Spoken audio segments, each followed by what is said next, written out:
자, 여러 가지 설명 방법에 대해서 이제 같이 한번 볼 건데요. 여러분들은 나눠드린 학습지 나란히 놓고 보시면 좀 도움이 되실 거예요.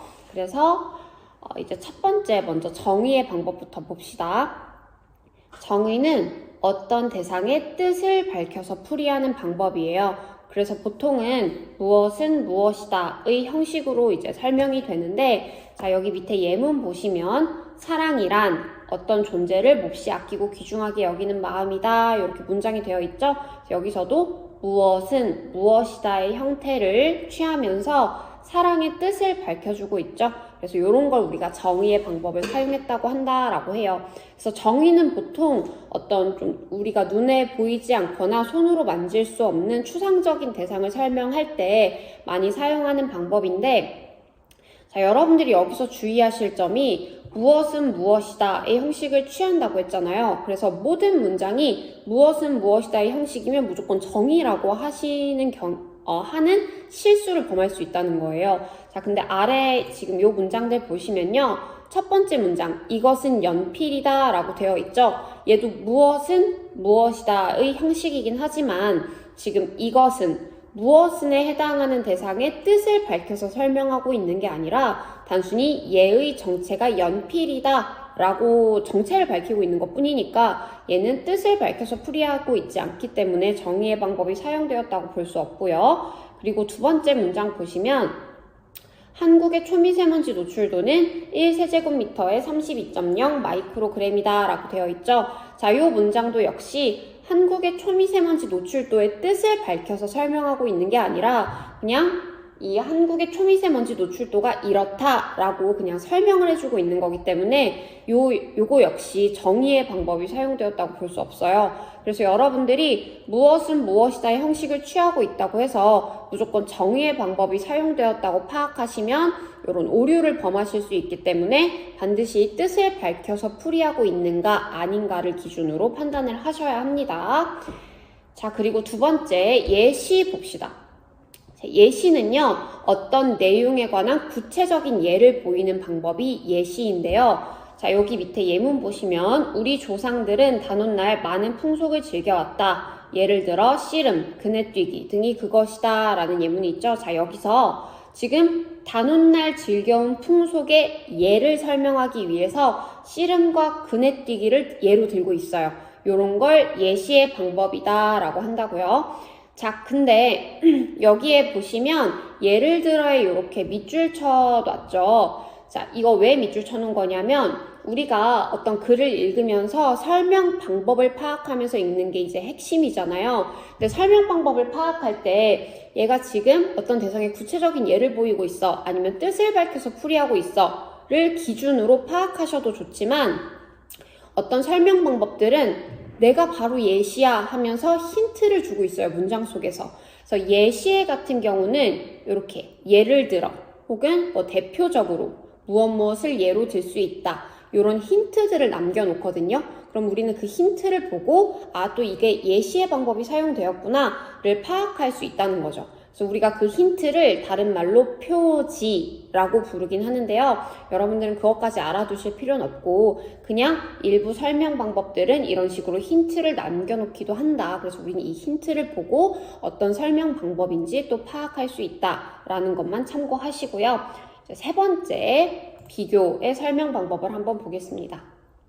자, 이 비교는요, 둘 이상의 대상을 설명할 때 보통 많이 쓰는데 둘 이상의 대상을 견주어서 공통점이나 비슷한 점을 설명할 때 이제 비교의 설명 방법을 쓰죠. 그래서 여기 보시면 야구, 축구, 농구라는 세 가지 대상의 공통점을 설명하고 있죠. 그래서 우리가 일상생활에서는 비교라는 말을 쓸 때 차이점을 설명할 때도 비교라는 말을 쓰죠. 그렇지만 설명 방법에서의 비교는요, 공통점만 이야기한다는 거 여러분들이 꼭 주의하시고요. 차이점을 설명할 때 비교라고 하시면 틀려요. 그래서 이것도 주의하시고, 자, 차이점을 설명할 때는 그럼 뭐냐? 네 번째 설명 방법, 대조죠. 대조는 둘 이상의 대상을 견줄 때 차이점을 중심으로 설명하고 싶으면 우리가 대조라고 부른다는 거예요. 그래서 여기 보시면 야구, 축구, 농구라는 세 가지 대상을 어떤 것을 이용해서 경기를 하느냐를 기준으로 지금 차이점을 설명하고 있는 거죠. 그래서 이런 걸 대조라고 한다. 자, 근데 여러분들이 대조의 설명 방법을 보실 때 주의할 점, 나중에 여러분들 설명 방법을 활용해서 또 글을 쓰셔야 되니까 주의할 점 하나 설명드리자면, 자, 요런 식으로 대조를 쓰는 건 잘못된 대조라는 거예요. 왜냐? 지금 이윤호 선생님은 성별을 기준으로 설명하고 있지만 최송희 선생님은 과목을 중심으로 설명하고 있죠. 그래서 이렇게 기준이 서로 달라버리면 적절한 대조라고 할 수 없다. 그래서 대조를 할 때는 반드시 그 차이점을 설명하는 기준이 같아야 한다라는 거 꼭 주의하시고, 이제 5번째 설명 방법, 분류 및 구분을 한번 봅시다. 분류 및 구분은요, 어떤 대상을 일정한 기준에 따라서 나누거나 묶는 게 분류 및 구분인데요. 이런 식으로 시, 소설, 희곡, 수필이라는 대상을 언어 매체를 활용한 예술이냐를 기준으로 보고 이제 문학에다가 묶었죠. 혹은 문학이라는 대상을 형태라는 기준에 따라서 이렇게 나누고 있죠.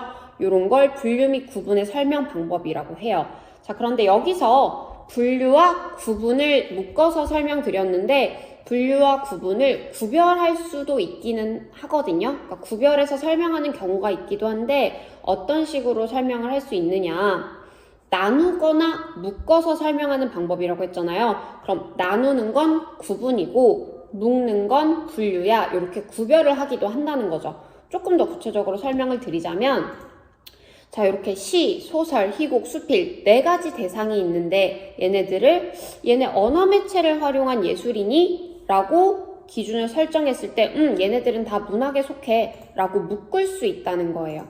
그래서 이 여러 가지 하위 개념들을 하나의 커다란 상위 개념에다가 포함을 시킬 때, 묶을 때는 우리가 하위 개념을 상위 개념으로 묶는 경우는 분류라고 한다는 거죠. 자, 근데 반대로 커다란 상위 개념을 어떤 형태라는 기준에 따라서 시, 소설, 희곡, 수필로 나누고 싶어. 이런 경우는 우리가 상위 개념에서 하위 개념으로 나누어 나가고 있을 때는 구분이라고 한다는 겁니다.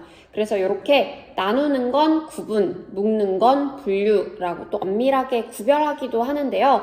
사실 이 분류와 구분이라는 게 실제 우리 일상적인 언어 생활에서는 그렇게 엄밀하게 구별하기가 어려워요.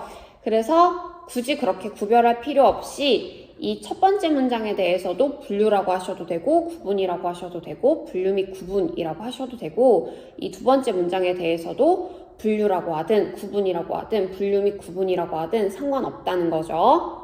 그래서 그거 참고하시고, 자, 근데 분류 및 구분의 방법은 그냥 그것만 알아두시면 돼요. 보통 어떤 대상의 종류를 설명할 때 많이 활용한다. 그래서 뭐 악기의 종류라든지 빵의 종류라든지 뭐 아이스크림의 종류라든지 이런 종류들을 설명할 때 분류 및 구분의 방법을 활용한다는 것만 참고하시면 뭐 그렇게 파악하는 데 어려움은 없으실 거예요. 자, 근데 여기서도 역시 중요한 거, 참고할 만한 거 하나. 한 단계에 하나의 기준만 적용해서 묶거나 나누어야 한다는 거 주의하시고요. 그 다음에 6번째 설명 방법, 인과의 방법으로 넘어갑시다.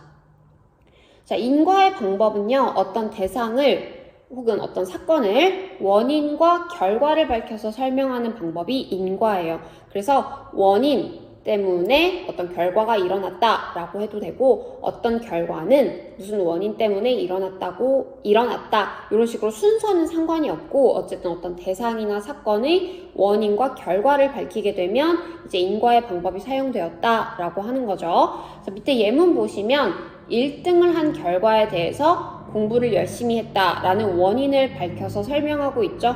이런 경우는 우리가 인과의 방법이 사용되었다라고 이야기합니다. 자, 그런데 네, 그렇습니다. 그리고 그 다음 분석 봅시다.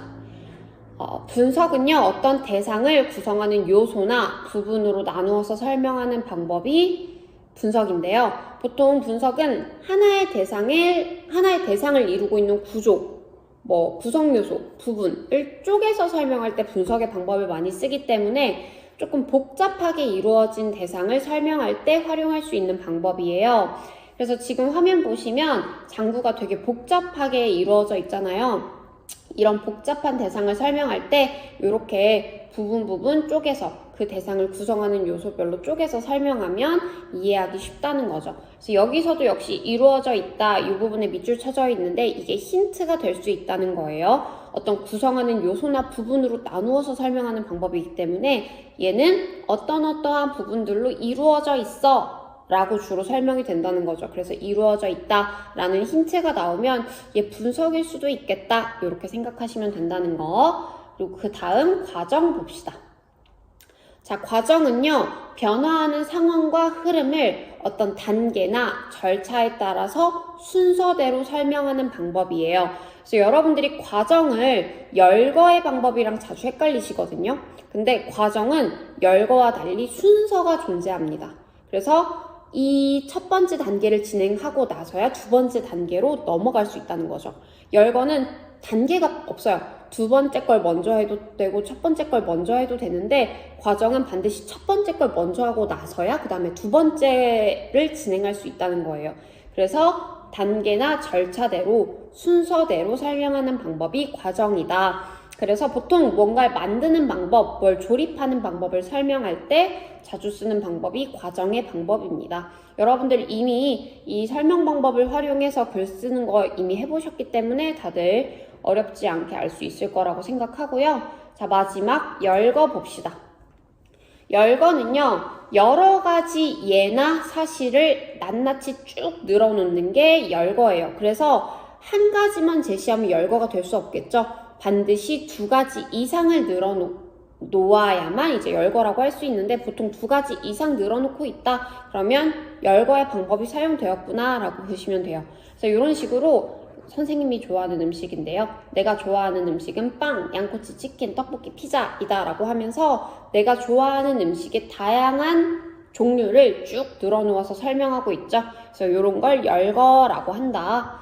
근데 여러분들이 열거랑 예시랑 그러면 똑같은 거예요? 자꾸 이렇게 물어보시거든요. 근데 열거랑 예시랑 구별할 수 있는 방법은요, 요거예요. 자, 예시 같은 경우는요, 열거는 여러 가지를 쭉 늘어놓는 방법이죠. 내가 어제 무엇을 했는지 여러 가지를 쭉 늘어놓고 있어요. 반면에 예시는 한 가지만 들어도 예시의 방법이라고 할 수 있죠. 예를 들면 여기 개미는 냄새로 서로 의사소통을 한다 라고 되어 있는데 예를 들어 냄새로 의사소통하는 경우에 예시를 지금 이렇게 한 가지만 서술하고 있어요. 이 경우는 두 가지 이상의 예를 들고 있지 않기 때문에 열거라고 할 수는 없죠. 그래서 이런 경우는 이제 예시라고밖에 할 수가 없다라는 거 여러분들이 참고하시고 예시랑 열거랑 같은 게 아닙니다. 자, 분류 및 구분과 분석에 대해서 조금 부연 설명을 드리도록 하겠습니다. 이 두 가지를 여러분들이 구별하는 걸 좀 어려워해서요. 자, 이 밑에 보시면 세 가지 문장이 있죠. 지금 잠깐 화면을 멈춰보시고 여러분들이 분류 및 구분에 해당하는 문장인지 분석에 해당하는 문장인지 지금 한번 이렇게 분류를 해보세요. 그리고 나서 같이 보겠습니다. 자, 첫 번째 문장은 분류 및 구분에 속하는 문장이고요. 두 번째 문장은 분석에 속하는 문장이죠. 그리고 세 번째 문장은 다시 분류 및 구분에 해당하는 문장이거든요. 근데 이게 지금 둘 다 어떤 한 가지 대상을 여러 가지로 나누고 있기 때문에 여러분들이 얘가 분류 및 구분인지 분석인지 자꾸 헷갈리시는 경우가 많아요. 근데 요거는 어떻게 구별하시면 되냐면 분류 및 구분은 단일한 기준으로 어떤 종류를 나누어 나가는 게 분류 및 구분이라면 분석은 어떤 하나의 대상을 구성 요소별로 잘게 쪼개는 거. 그래서 다시 말하면 해부하다, 분해하다 라고 기억하시면 조금 편하거든요. 이게 무슨 말이냐? 자, 예를 들면 우리가 사람이라는 어떤 대상을 분류 및 구분의 방법으로도 설명을 해보고 분석의 방법으로도 설명을 해보겠습니다. 자, 먼저 분류 및 구분의 방법으로 설명하게 되면요. 종류를 나누는 거라 그랬죠? 남성이라는 종류, 여성이라는 종류로 나눌 수가 있겠죠. 자, 근데 분석의 방법으로 사람을 설명하게 되면요. 사람이라는 하나의 사람을 구성 요소별로 쪼개야 되잖아요. 그럼 이 하나의 대상을 사람을 구성하는 요소로 쪼개게 되는 게 분석이라는 거예요.